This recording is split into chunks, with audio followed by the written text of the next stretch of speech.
자, 여러분들 반갑습니다. 여러분들 이제 14주차 두 번째 수업이고요. 저번 시간에 여러분들과 함께 연속성에 대해서 설명을 좀 드렸습니다. 기억나시는지 모르겠습니다.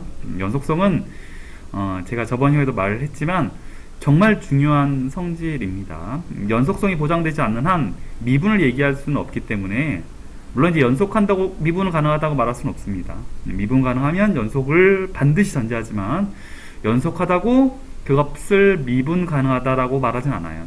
사실 시험에 정말 중요하게 나오는 내용이긴 한데, 어쨌든 간에 중요한 건 이제 여러분들이 우리가 결국 수학 2를 배우는 이유는 결국 미분과 적분을 이해하기 위함에 대한 어떻게 보면 기본서입니다. 사실 중요한 건 뭐 극한이니 연속성이니 이런 것들이 중요한 게 아니라, 그런 것들을 통해서 우리가 궁극적으로 미분이나 적분, 이러한 내용들, 사실 미분이란 건 이미 설명했지만 미분을 왜 배울까요? 간단합니다.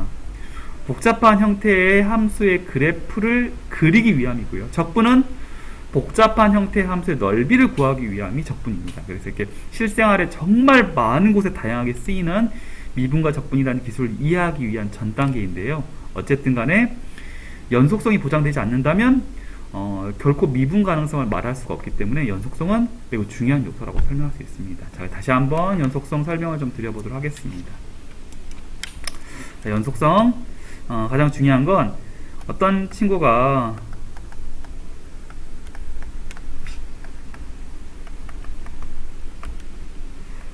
연소함수다라고 하면 첫 번째 뭘 만족해야 되냐, 리미트가 x가 어디로 갈 때? a로 갈 때 fx의 값이 존재해야 됩니다. 근데 이거를 전제하려면 조건이 있죠. 어떤 조건? 좌극한값, 우극한값이 각각 존재하고 그 극한값이 같을 때 우리는 그때의 그 점에서 함수에 대한 극한값이 존재한다 라고 할 수 있겠죠. 그래서 이제 그 극한에 대해서 13주차 열심히 배웠고요. 두 번째, f의 a의 값이 존재해야 됩니다. 함수값이라 할 수 있겠죠. 근데 여러분들 우리가 이제까지는 이거에 대한 설명을 많이 했잖아요. 극한값이란 거에 대해서. 근데 이제 이거에 대한 설명을 좀 하고 싶은 거예요. 함수값에 대한 따로 설명을 한 적은 없잖아요. 그쵸? 그러니까 오늘 시간에 여러분들이 이제 인터벌이라고 하는 거에 대해서 보실 거예요. 그게 이제 여기서 중요한 요소인데요. 어쨌든 함수값이 존재하고요. 그다음 세 번째,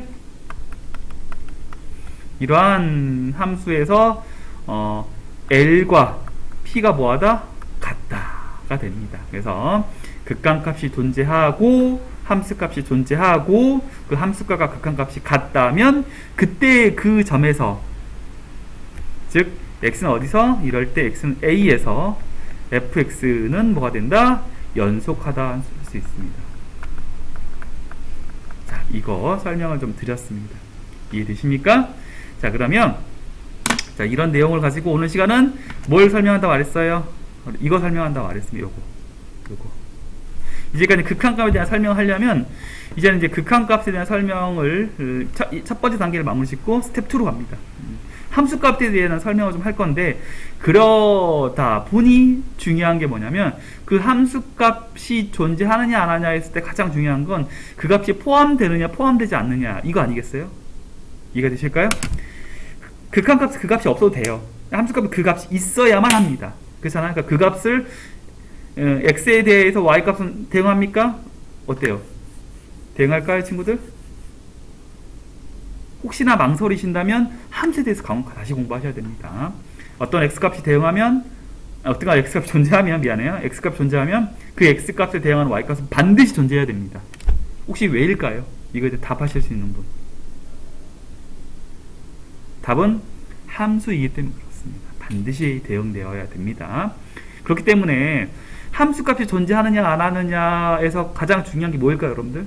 거꾸로 y값이 존재하느냐 안 하느냐 우리 따지고 싶은 거잖아요.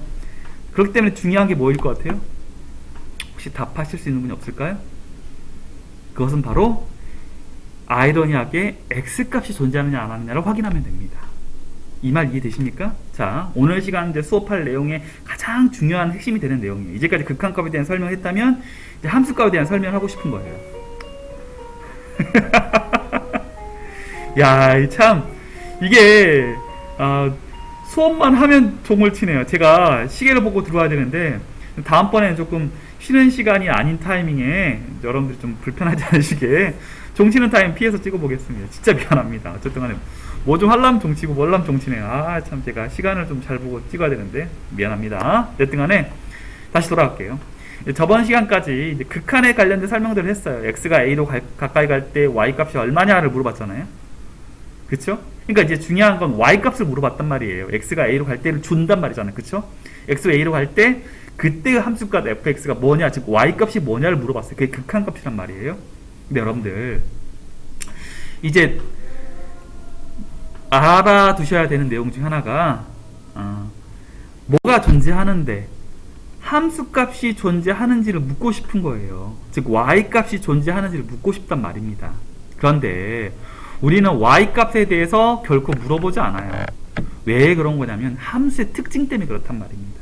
즉 y값이 존재하느냐 안 하느냐를 고민할 필요가 없어요. 왜냐하면 y값이 존재하는지 안 하는지는 x값이 존재하는지 안 하는지를 확인하면 된단 말이에요. 제 말 이해되시나요? 즉 무슨 말이냐면 함수이기 때문에 x값이 대응하면 죄송합니다. x값이 존재하면 그 x값에 따른 y값은 반드시 대응되어서 존재해야 됩니까? 그렇습니다. 그게 함수의 정의라고요.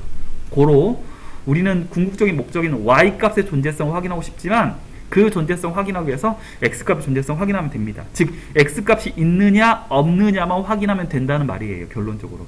따라서 x값이 포함되느냐 안 하느냐에 결론적으로 가버린단 말입니다. 그래서 어떠한 x값이 포함되느냐 안 하느냐 그것들을 따지기 위해서 여러분들 이제 네 가지 구간들을 배우십니다. 이해되셨어요? 그래서 이제 함수의 연속성에 갑자기 구간이 등장하는 겁니다. y값을 확인하고 싶은데 왜 x값을 확인하지? 이 질문을 혹시나 여러분들이 궁금해하셨다면 정말 잘 따라오고 계신 거예요. 사실 y에 대한 설명을 하고 싶지만 y에 대한 설명을 하지 않고 x를 설명한 이유에 대해서 제가 지금 설명을 쭉 드린 겁니다. 그래서 여러분들 이번 시간 여러분들과 함께 x에 대해서 구간에 대한 설명을 좀 할 겁니다.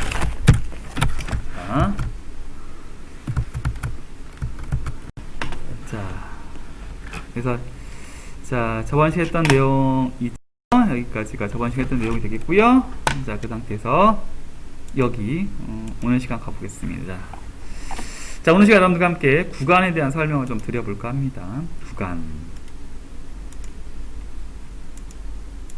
자, 구간이 건데요.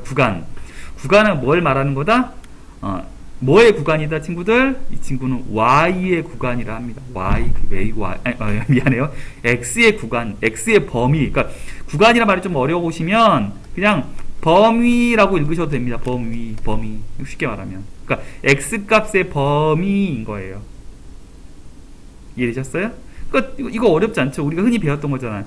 이거 어떻게 읽어보면 안 될까요? 이거 이상, 이거 어때? 이하, 이거 이상, 이거 미만, 이거 초과, 이하, 여기 초과, 여기 똥을 어디다 치는 거야?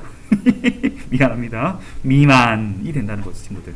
그러니까 이상, 이하, 초과, 미만이라는 초등학교 2학년 때 배우시는 그걸 얘기하고 싶은 건데, 사실 그런 얘기를 할 거면 굳이 고등학교 2학년 교과서에 쓸 필요가 없긴 한데 나중에 이 구간에 대한 얘기를 하는 이유를 좀 더 설명드릴게요. 어쨌든 간에 표현 방법만 알려드릴게요. 이거.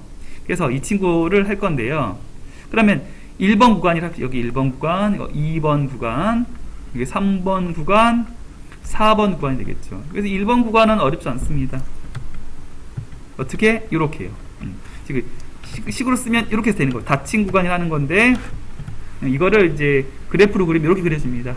이렇게 A, B 이렇게 둘 다 채워서 이렇게요. 이렇게 되겠죠. 세 가지가 똑같은 뜻이에요. A 이상 B 이하 이해되셨어요? 근데 그걸 어떻게 간다? 이렇게 구부립니다. 구부려요. 구부렸습니다. 구부려서 A, B 닫힌 구간이라는 뜻입니다. 이거를 닫힌 구간이 조금 불편하시죠? 영어로 이제 close interval이라고 하는데 조금 이제 해석 영어의 용어를 한국말로 그냥 그대로 번역해 놓은 겁니다. 닫힌 구간. 어쨌든 간에 그 닫힌 구간이란 말은 양끝, 그러니까 하한과 상한, 그 양끝을 포함하는 구간이라는 뜻이에요. 그래서 여러분들 제일 끝에 있는 이 형태꼴로 초등학교 2학년 때 배우셨던 이 형태꼴로 이해하시면 돼요.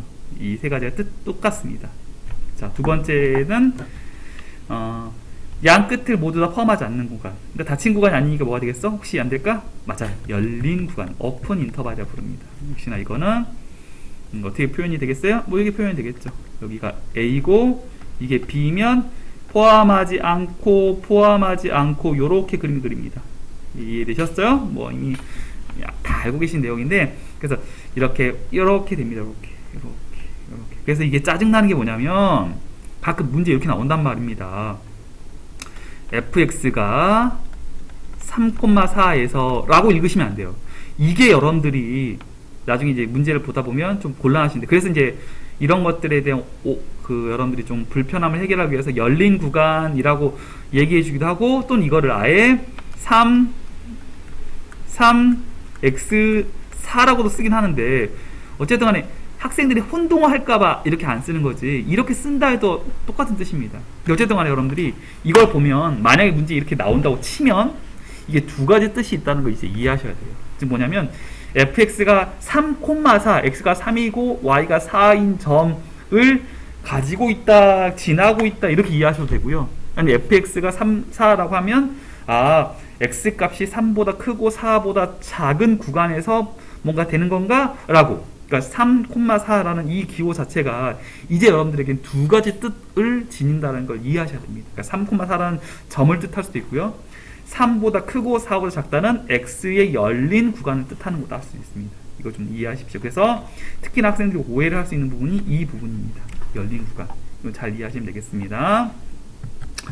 이제 이건 이제 한쪽은 닫고 한쪽이 열었죠.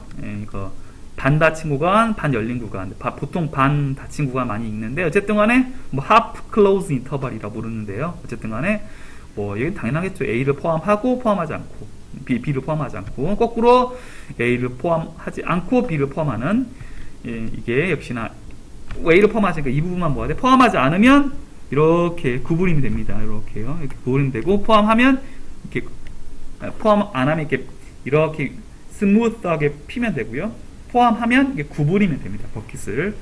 역시나 똑같습니다. 반 닫힌 구간, 반 열린 구간이라 얘기합니다. 이해되셨습니까? 그래서 여러분들이 이제 x의 값의 범위에 대한 얘기를 할 건데, 중요한 건 열린 구간에 대한 기호가 우리가 흔히 그 직교좌표 체계에서의 점의 표현 방법과 기호로는 똑같다는 걸, 그걸 좀 알아두시면 됩니다. 그래서 헷갈리지 않으시게끔, 문제에서는 보통 이게 점인지 구간인지는 이제 분명히 확실하게 다시 써줍니다만, 어쨌든 간에 혼동하시면 안 됩니다. 이게 3,4가 점을 말하는 건지, 아니면 열린 구간에서 x가 3보다 크고 4보다 작다를 말하는 건지.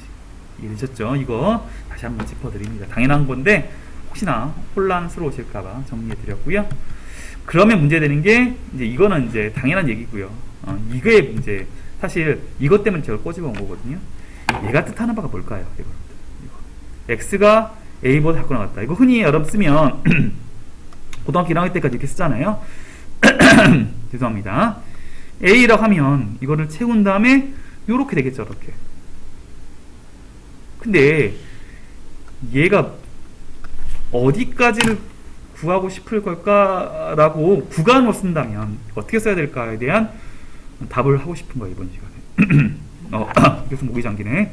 죄송해요. 제가 요새 그 다음 주에 이제 그 온라인 3학년 온라인 수업 때문에 이제 학교에 나오는 경우도 이제 교사들도 이제 재택근무를 하게 되거든요. 그래서 선생님 갑자기 몰아서 수업을 한 뭐 8개씩 찍다 보니까 목이 조금 갔네요. 계속 기침하는 걸 짜증내지 마시고 건쌤이 영상 찍는다 고생한다 라고 가볍게 봐주십시오. 계속 기침하게 되는데 죄송해요. 목이 좀 아파서 막 8개, 7개씩 막 영상을 몰아찍다 보니까 조금 힘들어서 그런 거니까 기침이 나오는 건 좀 좀 이해해 주십시오. 아무튼 목 관리 좀 잘하겠습니다. 어쨌든 간에 자, 이걸 어떻게 표현할 거야 이거죠. 요거. 그래서 이거를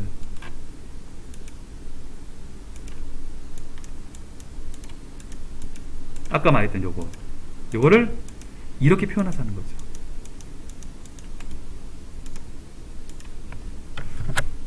즉 이거.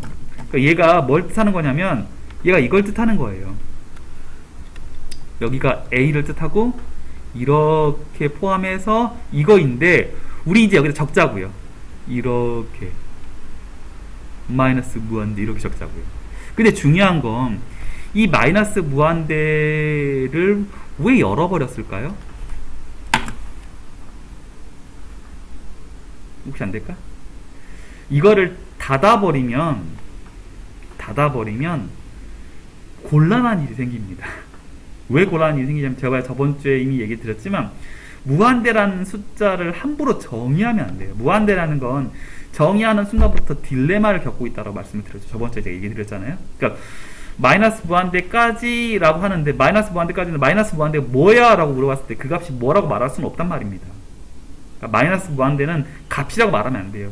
다음에 극한값 구합시오. 무한대요 라고 하면 틀리신 겁니다. 무한대로 말하면 안 됩니다. 극한값은 절대 같지 않고요. 극한값은 수렴할 때만 같습니다. 그러니까 무한대나 마이너스 무한대는 그러니까 개념적인 겁니다. 그래서 말로 하면 a부터 마이너스 무한대까지라고 읽으시면 됩니다. 그런데 이 마이너스 무한대나 플러스 무한대라는 값으로 쓰시면 안 된단 말입니다. 그래서 이걸 옛날에는 이렇게 썼지 않습니까? 이렇게요? 이렇게.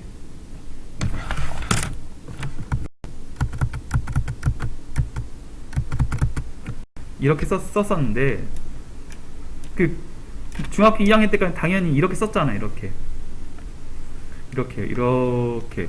여기가 a 이렇게 썼잖아요. 이게 x가 a보다 작다, 같거나 같다. 이거인데 이제 구간으로 나타나면 어디서부터 어디까지로 표현하고 싶어서 우린 이미 여기에 있는 가장 큰 값, 여기 끝에 값이 얼마라고 가정했잖아요. 물론 끝에 값이 뭐라고 말할 수 없지만 끝에 어딘가에 무언가 값이 있다고 치고 여기다 뭘 했어요? 마이너스 무한대라고 쓰자라고 하다 보니 문제가 생긴다는 거예요. 이렇게 해버리면요. 여기에 무언값이 있다라고 하는데 이게 쌤이 이렇게 안 그렸지만 사실 이게 직선이거든요. 반직선이 아니라. 그럼 여기에도 무언가 있어야 되는 거 아닐까? 라는 딜레마가 생긴다는 거죠. 그래서 이러한 딜레마 때문에 얘를 어떻게? 이렇게 표현합니다. a이고 여기 어딘가에 마이너스 무한대가 있다고 치는 거야. 그러니까 여기는 우리가 이렇게는 갈 수 있지만 여기 이후로는 갈 수 없다라고 가정하는 거예요. 이렇게 닫아버리는 거예요. 이렇게. 이 마이너스 무한대라는 값 이상, 여 이상으로 넘어가지 말라는 뜻이에요. 왜? 그렇게 하면 마이너스 무한대라는 값을 자체에 모순돼 버리기 때문에. 그래서 얘를 어떻게 쓴다? a보다 작거나 같고 x가 어디까지? 마이너스 무한대까지라고 적자는 거죠. 되셨죠? 그래서 이걸 어떻게 적는다? 마이너스 무한대 콤마 a라고 적자고요. 이게 그래서 요렇게 스토리가 진행되는 거죠. 그래서 마이너스 무한대, 그러니까 a보다 작거나 같아요라고 이제까지 끝났다면, 그러니까 a보다 작다라는 말을 구간으로 표현하자면, 굳이 구간으로 표현하자면, 어차피 구간은 우리가 뭐만 있다고 정의했어요? 네 가지 구간만 있다 정의했습니다. 그러니까 그 네 가지 구간에 하나의 표현을 쓰자면 x가 a보다 작거나 같다라는 표현을 구간으로 표현하자면 마이너스 무한대라는 값을 이용해서 쓰되, 즉 x가 a보다 작거나 같고 마이너스 무한대까지라고 읽으시면 됩니다. 읽을 때는. 그런데 마이너스 무한대보다 더 작은 값은 존재하면 안 되잖아요. 그렇잖아요. 우리가 마이너스 무한대라는 것을 말잖아요. The smallest number in the world가 되겠잖아요. 그러니까 세상에서 가장 작은 수라고 생각하시면 된다니까요. 근데 그거를 정의하는 순간 딜레마가 생기는 거죠. 왜냐하면 이게 수직선, 영어는 number line이라고 부르는데 수직선은 오른쪽으로도 무한히 가고 왼쪽으로도 무한히 가는 거 아니겠어요? 그렇기 때문에 여기에 마이너스 무한대라는 값을 쓰는 순간 여기 위상을 쓰지 말라는 뜻입니다. 그러니까 여기가 끝이라고 가정하는 거예요. 어딘가가 끝이 있다라고, 마이너스 무한대 있을 거야, 여기 이게 제일 끝이야 라고 하는 거죠. 그래서 이렇게 표현하는 겁니다.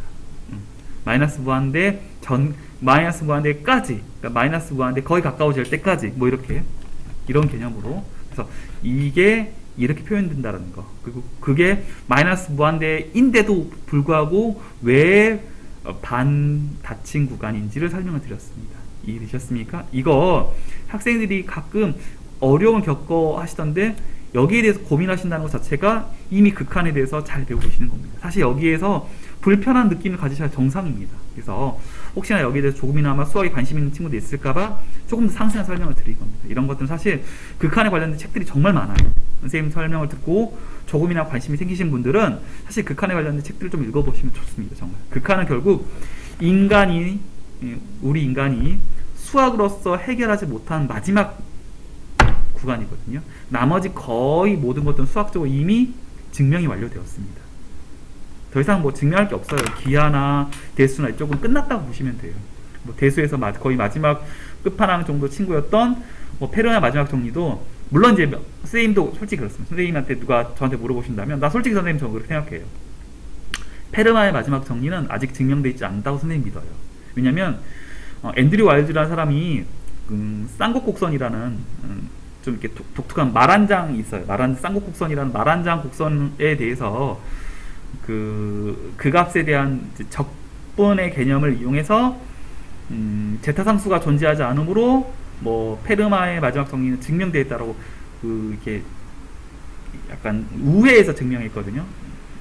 좀 여러분들 좀 표현이 좀 어려우실 텐데 관심 있으면 읽어보십시오. 어쨌든 간에 사실 페르마가 뭐라고 썼냐면 이 증명에 대한 정말 희박하고 정말 혁신적인 아이디어가 있는데 공간이 좀 작아서 안 쓸게 라고 했는데, 그 페르마가 그제까지 했던 그 업적들을 미루어 볼 때 충분히 사실이라고 생각하거든요. 저는요. 그렇기 때문에 아직 인간이 페르마의 그 머리를 이해하지 못했을 뿐이지 훨씬 더 간단하고 기발한 아이디어는 있을 거라 믿습니다. 어쨌든 간에 뭐 말이 좀 길어지긴 했는데 대수나 기하 뭐 사실 이쪽은 거의 끝났다고 보시면 돼요. 그러니까 인류가 수학으로 마지막으로 정리해야 될 극한의 개념인데, 이제 그런 것들은, 이 극한의 개념들은 사실 AI 이쪽에서 AI가 사실 뭡니까? 가장 중요한 게 스스로 Artificial Intelligence잖아요. 즉 인간이 가르쳐주지 않아도 기계가 스스로 뭔가를 배워가는 Deep Learning이라는 뜻이거든요, 여러분들. 그러니까 Deep Learning에서 가장 중요한 건 뭐냐면, 이제까지가 파이널트였다면, 그 유한계의 세계였다면 인피니트예요. 그 무한계의 세계로 넘겼을 때 기계 니 혼자 알아서 해봐. 이게 AI에서 가장 핵심적인 아이디어입니다. 이걸 해결하는 순간 더 이상 필요가 없어요.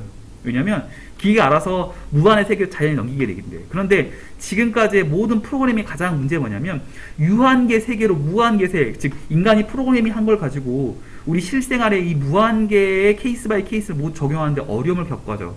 그러니까 거기서 문제가 생기고 그 프로그래밍에 한계가 생기는 거죠. 근데 그런 것들을 해결하기 위함인 거니까 사실 인간이 이 수학으로서의 이 무한의 세계를 정복하는 순간 AI는 당연히 정복이 됩니다. 그러니까 사실 이 AI 시대에 수학이라는 과목이 매우 중요한 역할을 지니는 게 사실 그런 것 때문에 그렇습니다.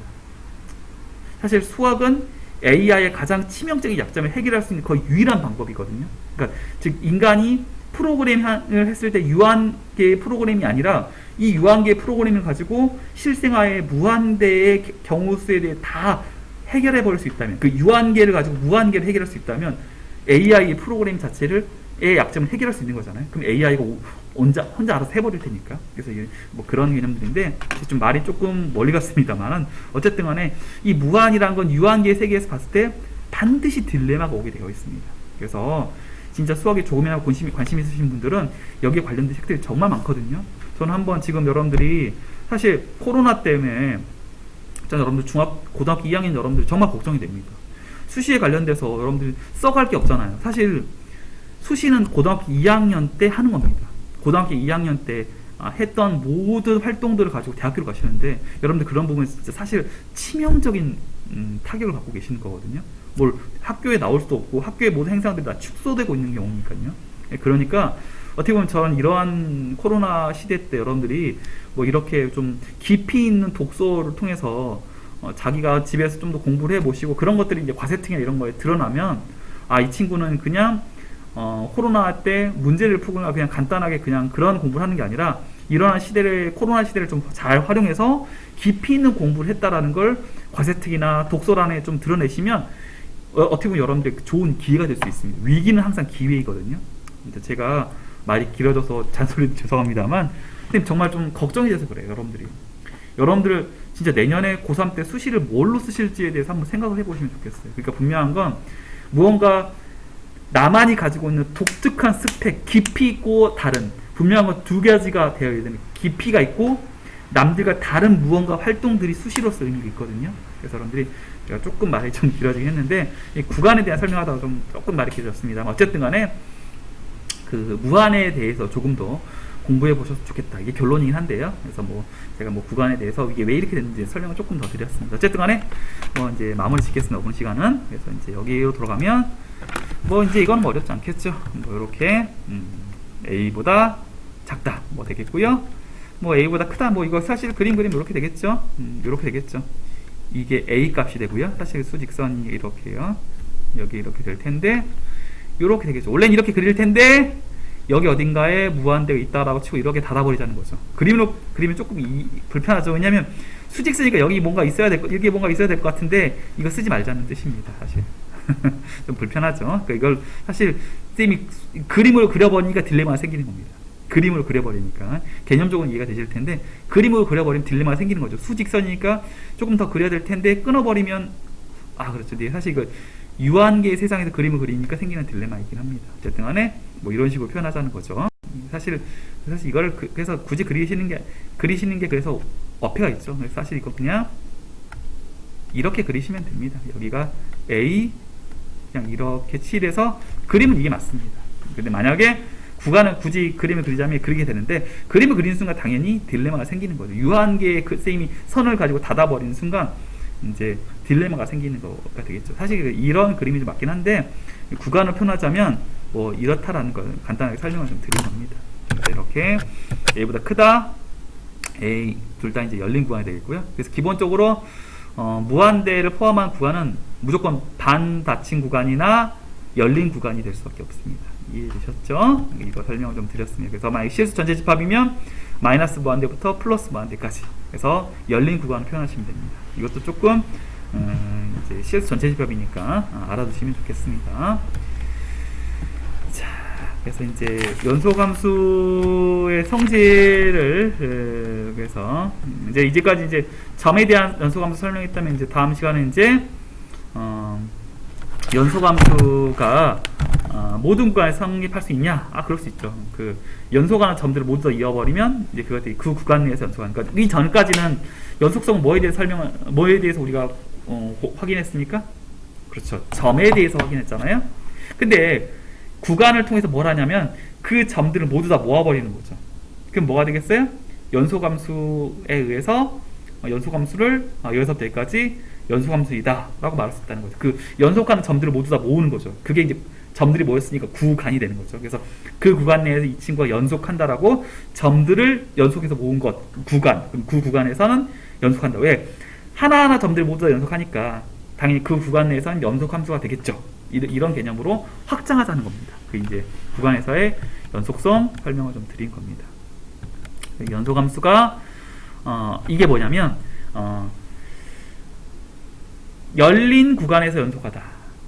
즉 끝점을 뺍니다. 그런데 중요한 건 끝점을 뺐으니까 중요한 건 친구들아 이게 중요한 겁니다. 이게 여기 끝점에 빼고 나머지 다 연속하는데 끝점이 연속하는지 안 하는지를 확인할 수가 없죠. 왜 확인할 수 없을까요, 친구들?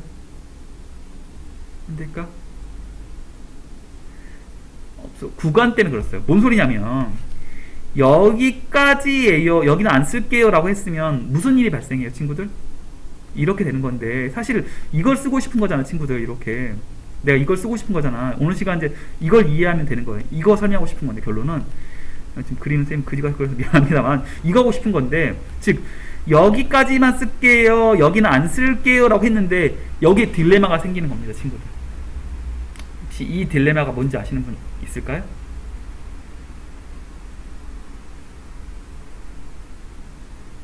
여기에서의 딜레마는 극한값을 정의할 수 없다기가 가장 핵심적인 답입니다. 만약에 혹시나 누가 그렇게 생각하셨다면 지금까지 수학을 정말 잘 듣고 계신 겁니다. 극한 연속은 개념을 잘 이해하셔야 돼요. 왜냐하면 얘가 연속성을 정의하려면 반드시 뭐가 돼? 극한값이 있어야 돼요. 극한값이 있으려면 좌극한과 우극한 존재해야 되는데 좌극한 지금 쓰지 말래. 그럼 극한값을 정의할 수가 없잖아. 그러니까 뭐가 돼? A를 뺀 나머지 열린 구간에서 연속하다를 말하고 마지막 한 점에서는 그냥 우극한과 함수값이 같다, 좌극한과 함수값이 같다만 얘기합니다. 왜냐면 A를 기점으로 좌극한을 쓸 수 없으니까. 그러니까 여기는 어떻게 보면 정확히 말하면 극한값이라 얘기할 수 없어요. 왜냐면 극한값은 좌극한, 우극한을 얘기해야만 되는데 좌극한 쓰지 말자며. 근데 좌극한이 뭔지 모르는데 어떻게 할 거야? 그렇잖아? 그래서 그냥 연속함수는 열린 구간에서 연속한다 정의하고, 하한, 즉 왼쪽 끝에 있는 값은 그냥 우극한과 함수값이 같다. 그리고 상한, 이 오른쪽 끝에 있는 값은 좌극한과 함수값이 같다. 그러면 그냥 A에서부터 B까지를 연속한다라고 정의하는 겁니다. 이해되셨어요? 그러니까 우리가 흔히 알고 있던 연속성의 정의에는 조금 뭐가 돼? 충돌하죠. 왜? 극한을 먼저 얘기해야 되는데 얘는 극한을 먼저 얘기하고 있지 않잖아.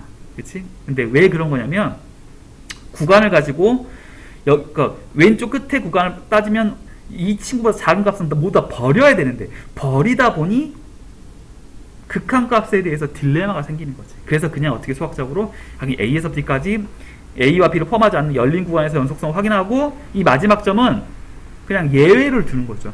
우극한과 함수값이 같고 좌극한 함수가 같으면 그냥 닫힌 구간 A에서 B까지 모두 연속하자라고 한다 라고 한다는 겁니다. 이해되셨습니까?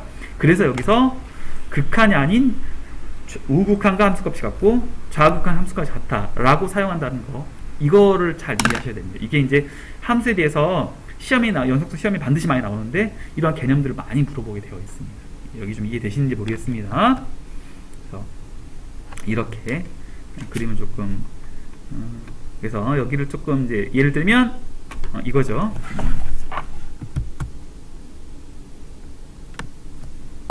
마지막으로 이 문제만 하고 이번 시간은 끝내겠습니다. 예를 들어서 이렇게 되는 겁니다. y는 루트 x 빼기 1. 이거 그림 그리시면 어떻게 그려야 됩니까? 이렇게 되겠죠, 여러분. 이렇게요. 이게 이 함수의 그래프잖아요. 근데 얘가 연속이다 라고 했잖아요. 그쵸? 그럼 무슨 말이냐면 이걸 뺀다는 겁니다. 왜 뺍니까? 이 무리함수의 특성상 x가 1보다 크거나 같아야만 됩니다. 그러니까 여기 이 오른쪽 구간은 여기서부터 여기까지는 사용하지 마세요라고 했는데 딜레마가 빠진다고요. 좌극한을 쓸 수가 없잖아요. 이 좌극한을 대해서. 그래서 어떻게 한다? 첫 번째, 1보다 크고 무한대보다 작은 이 구간 내에서 연속성을 확인합니다. 연속 확인하죠. 어떤 점을 잡아도 서로 같고, 어떤 점을 잡아도 서로 만나고 같고, 이러니까 연속이 되잖아요. 두 번째, 리미트 x가 어디로 갈 때? 1 플러스로 갈 때 루트의 x 빼기 1과 이 친구랑 루트의 1 빼기 2를, 즉 이거 f의 1 값이 같냐, 즉 우극한과 함수값이 같으면 이제 이거 좌극한을 얘기하지 않고 그냥 우극한 함수값이 같고, 그걸 제외한 나머지 모든 구간에서 연속하느냐, 이 두 가지를 하면 1 무한대, 이 모든 전체 구간에서 뭐가 된다? 얘는 연속한다라고 얘기한다. 이게 오늘 시간의 결론이 됩니다. 이해되셨어요? 그래서 연속성에 대해서 이제는 점에 대한 연속성을 결국 구간이라는 수학적인 개념을 이용해서 이 전체 구간의 함수에 대한 연속성을 얘기하는데, 그러다 보니 양 끝점에 대한 약간의 딜레마가 생겨서 그거에 대한 연속성의 정의는 따로 해드리는 거죠. 이해되셨어요? 오늘 시간 여러분들과 함께 기존에 배웠던 함수의 점에 대한 함수의 연속성을 확장시켜서 x에 대한 범위, 즉 4가지 구간을 설명을 드렸습니다. 기억나실까요? 머릿속에서? 네, 좋아요. 이 4가지 구간을 가지고 이 4가지 구간 내에서 함수의 연속성에 대해서 설명을 좀 드렸습니다.